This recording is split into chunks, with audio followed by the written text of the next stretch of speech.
All right, we are here with someone who I already have fallen in love with, Christine Woodward. She is amazing. She owns a company called 19th and Company or 19th and Co. How do you say it? I should ask you this 19th before. and Co. Yeah. 19th and Co.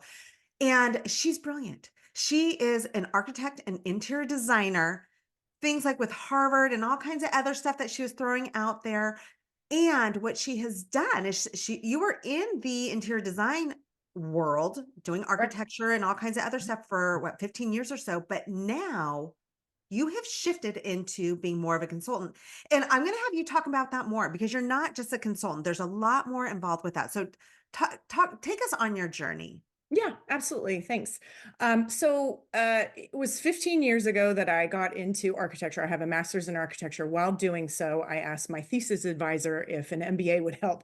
Of course, he looked at me like I was crazy. And then, of course, there was an obvious, well, yes, that certainly wouldn't hurt.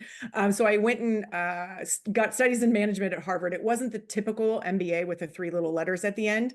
So now I'm in my MBA at Johns Hopkins. During that time, after getting my master's in architecture, it's always the intent to do interior design. I just didn't want to hit a glass ceiling, really, was why I did the architecture degree. So I did interiors for 15 years, high-end residential, high-end hospitality and workplace, and all the while kept gravitating toward the operational side of every business's initiatives outside of the design projects. It was almost like I wanted to do that more than the design projects. And just along the way, finally, with one of the last firms I was at, I was a design director. I was a director of operations, straddling both those roles, as we all often do in small businesses. Uh-huh. And I actually asked him if I could just do the director of operations role. That confirmed my suspicions. And I went out and said, I need to go do this for more people and amplify this because I know it's needed in the industry. Essentially wanting to be the mini McKinsey and Company of the industry. There are others that do coaching, which is great and very valid and needed. Where we differentiate is really being that back end or that back office to the designers. They are in a place that they really can't afford it, or neither should they, a full-time person in any one of these roles, whether it be HR, an attorney. And I mean, these are obvious statements, but when you're in the industry of interiors and architecture, it's a small to medium-sized enterprise industry. So we are that back end office for the industry. And I love that, right? Because they should be concentrating on their zone of genius. I talk Yeah. about this all the time, right? Yeah. You know, Yeah. what are you really good at? What are you passionate about? Why would you go and do your HR? Why would you go and do your bookkeeping and your accounting? You shouldn't, right? Yeah. Yeah. And I love that you've created this division, this kind of niche that is designed to help them be more successful doing what they love.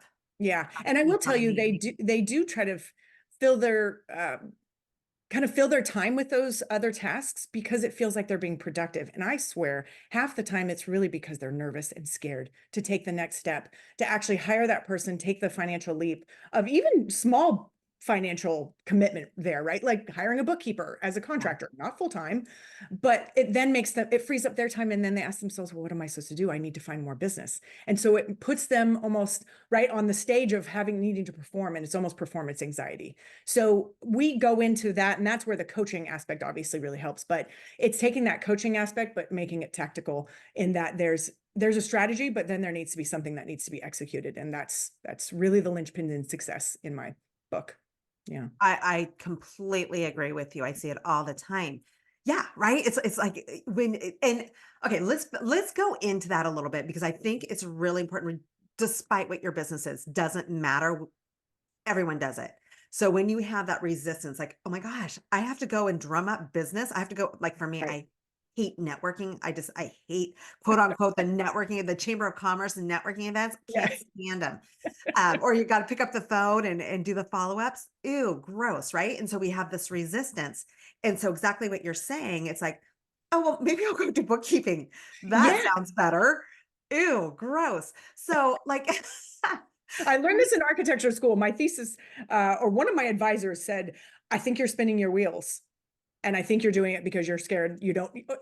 There's fear, there's anxiety, or there's just simple unknown, uncertainty, right? So check yourself on any one of those categories. And if you nod to any one of those, you need to move on and relinquish those responsibilities and open yourself up to the next steps. And that's how we level up, right? And the networking, I've got to say too, it's one thing I dislike so much too, but when someone rephrased it as building relationships, So I try to eradicate the term networking in my vocabulary because Mhm. it's not. It is just, otherwise it makes the other person feel trashy who I might be Yes. talking to because I'm not networking with them. I am genuinely trying to build a relationship with them. And I hope I don't go too far where I'm like, we're friends, because I do so genuinely appreciate and love their, their friendship.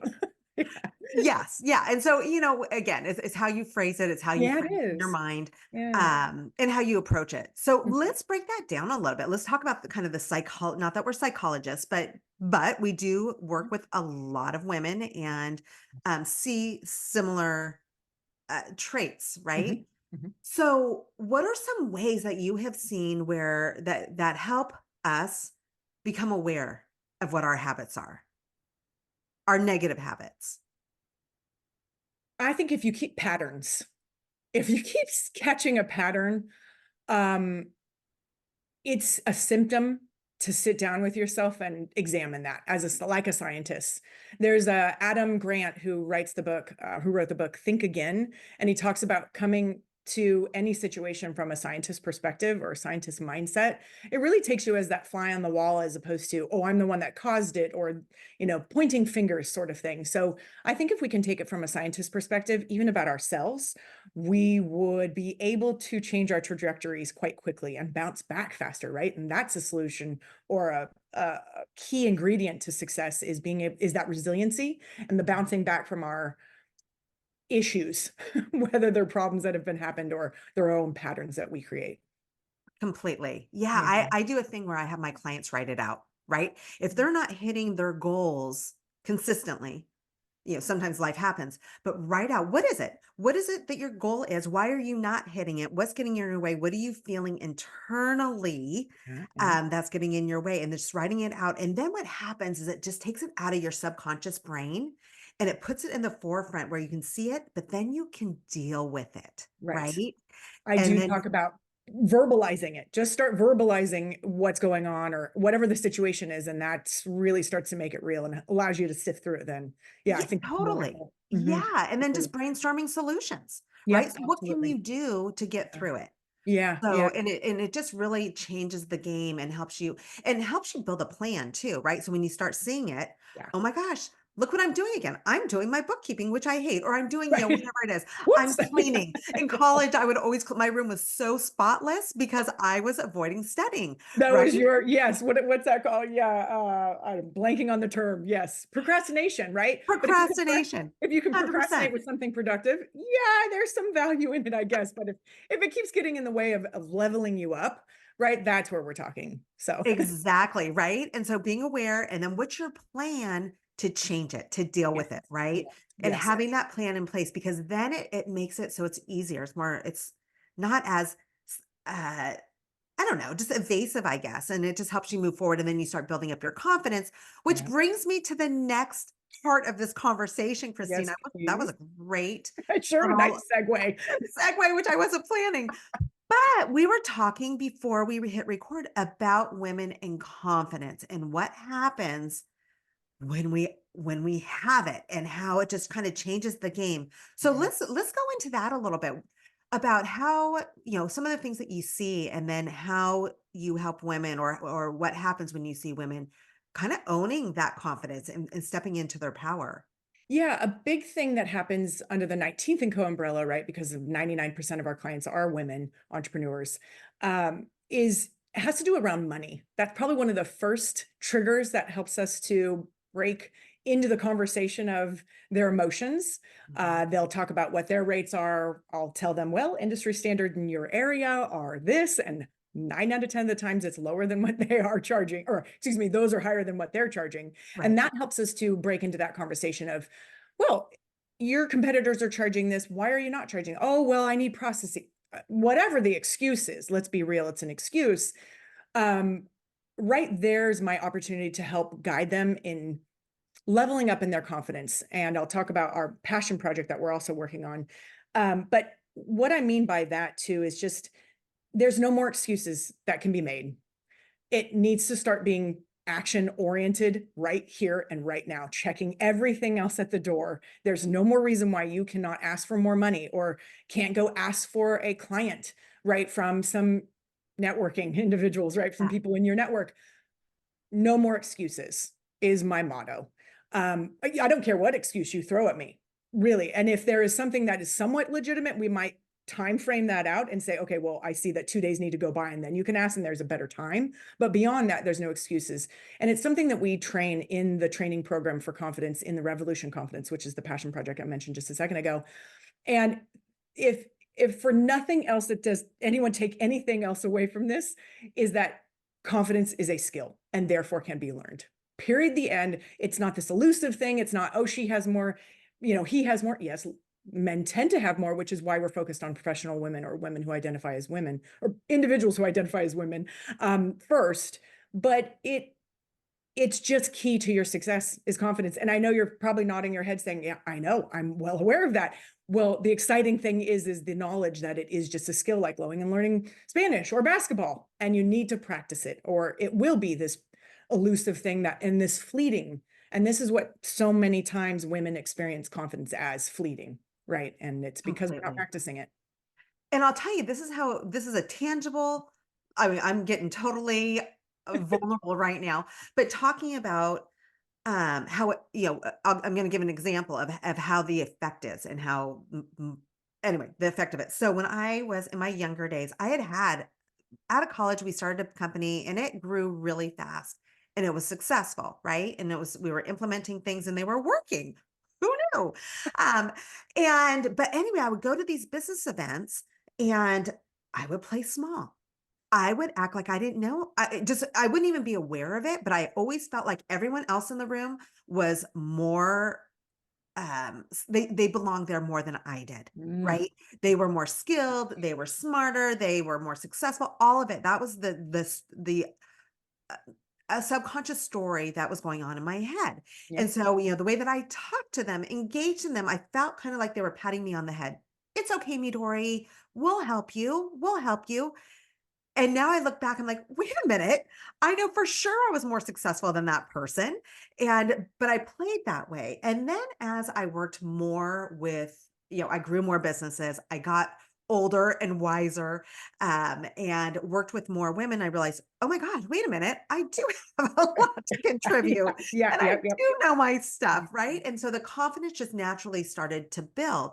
And I wish that I had someone who was helping me before. I wish that I realized what was going on and I knew where to turn so much earlier, because I would have wasted so much less time. I And so know. now when I enter a room, uh, I mean, you and I talk, I love helping others. I Yeah, love helping others. And I can see the confidence part because I can recognize myself in it. Right. And I can right. see when they're playing smaller.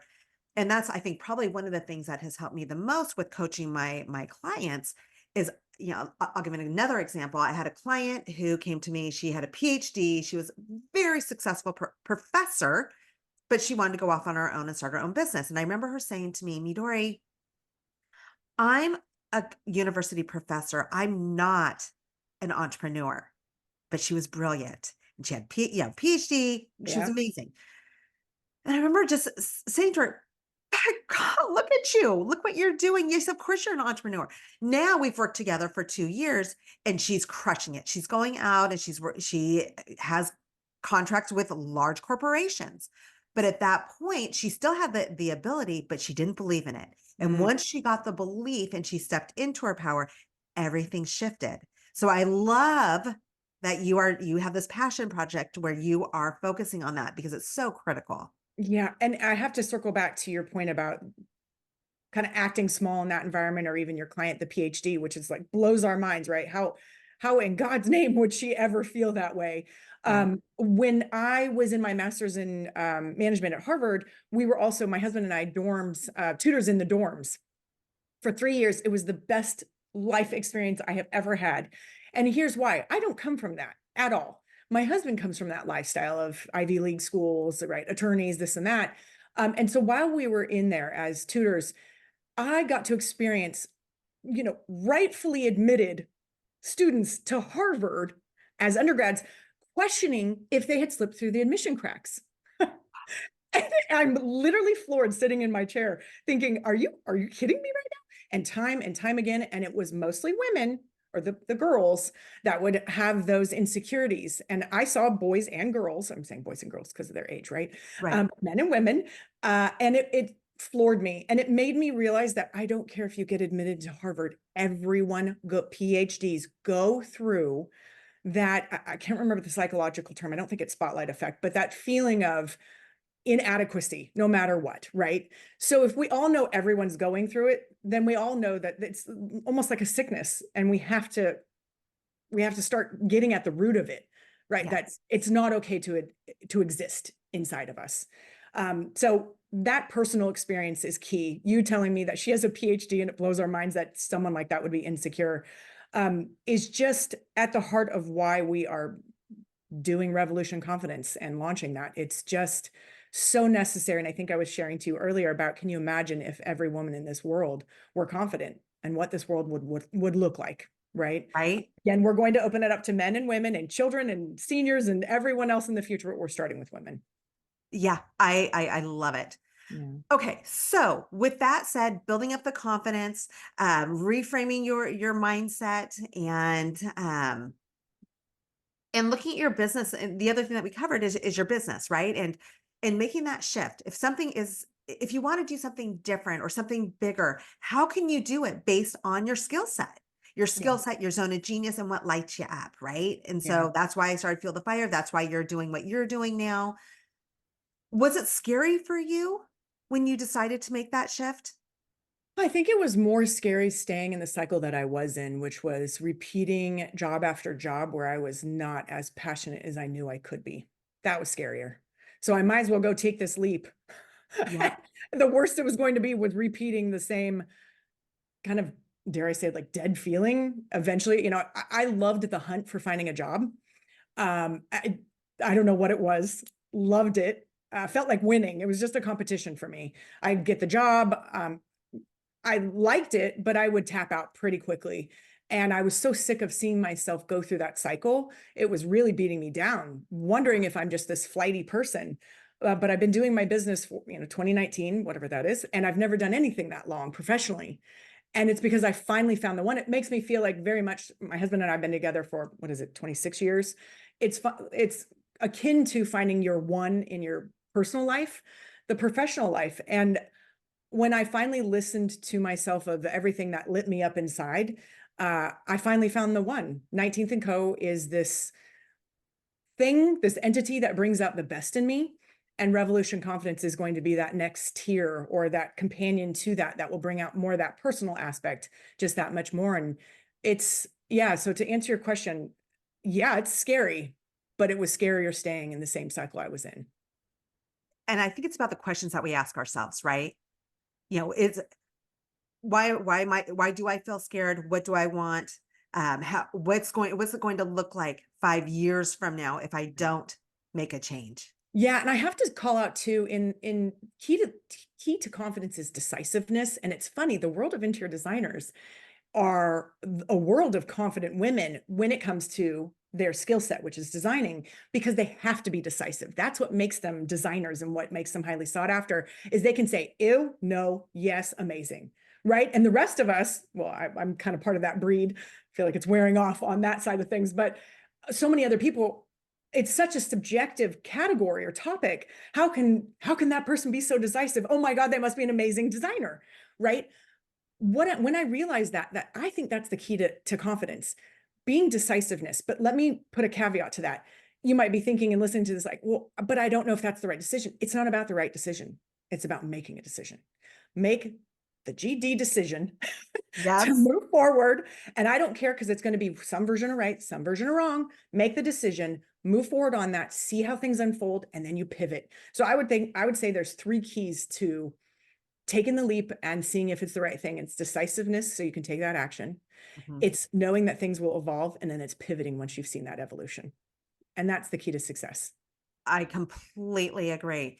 And not only is that you saying that, but there's a lot of research to back that Right. up, Yes, I'm right? not yet. Decisive. Yeah. Yeah. I don't want to say And that comes from me. Yeah. yeah. And then just to add on to what you said, the other part of when you make a decision, you go all in. You're Yeah. not wavering anymore. That's why those who are the most Yeah. Good successful, point. when they make a decision, they Yeah. move faster because Right. they're no longer wavering in, oh, should I do this or should I hire that? But, they make that decision and Yes. they're all in. And it may be not completely right, but then you work with it and you go, Right. and Right. there's just, I think this is a really important factor that we're talking about because when you do it over and over and over, you build up the habit and you build up the process on how to get through it, right? And so that you keep on up leveling. So even if it's not the right thing, you learn how to pivot, like you said, or to adapt or change and make it work. Yes, I call them leaps. And so the more we take these leaps and be decisiveness, I have some visualizations in some of the coursework or program we have. And there's like a little baby taking baby steps. But then as we become older and wiser, we're able to, and practiced, we're able to take much bigger leaps. Right. And Yes. the goal is to be able to take those bigger leaps, but acknowledging that in these first leaps, if you're new to these taking leaps concept, they're going to be baby steps and that's okay. But the ultimate goal is to take larger and larger leaps, and that will get you there faster. I have a client who wasn't used to taking leaps, asked about another client she knew that was mine and said, how is she growing her business so fast? And I said, decisiveness. She makes decisions very fast. And that was one of the kind of nail in the coffin of that being a huge contributor to success. Yeah. And usually one of my last questions is, okay, so what's one key to building Oh, $1 million business? And I think you just answered I it. think I would say decisive. Decisiveness. Yeah. I And again, love it. I almost feel bad because I don't mean it to say like you should know the answer and then take it. It's more just be decisiveness in next steps, right? I want to make that very clear. We all don't know the right answer, but we have to go explore it. And it's the decisiveness to take that exploration. Yep. I Yeah. completely agree. So Christine, where can we find out more about you? Yes, thank you. Head over to our website, 19th & Co, which is 19thandco.com. Or you can reach out to hello@19th or Christine, Christine at 19thandco.com. Also, feel free to give me a call, 415-265-4299. That's our general number. But we're here to, if you're in the world of A&D, here to help. And of course, even talk confidence. Yeah. Now, is your other division, has it been rolled out yet or is it in the It's in beta right now. So if you're Okay. interested in being a beta tester, please give me a call or text me. Absolutely. Yes, yes, yes, and yes. Thank you. Okay. Yeah. Yeah, seriously, if you are suffering with confidence, don't do what I did and just wait for it to come. Get out there and find someone who can help you with it because it will change your world. You'll be so much more impactful. And that's what this game is, right? That's why you're even listening to this podcast. So thank you so much, Christine. This has been a lot of fun and so helpful. Dory, I appreciate it so much. To be the best, you need to play with the best. You might not have your own personal high-level circle of women yet, but you can hang with us on the Female Millionaire Show. I'm Midori Verity, serial entrepreneur for over 25 years, and I interview badass female founders and cut through to what you really need to know. So in 20 minutes, you have what can take years to learn. If you're wanting to play bigger, come play with us. Join the female entrepreneur revolution today. Cheers.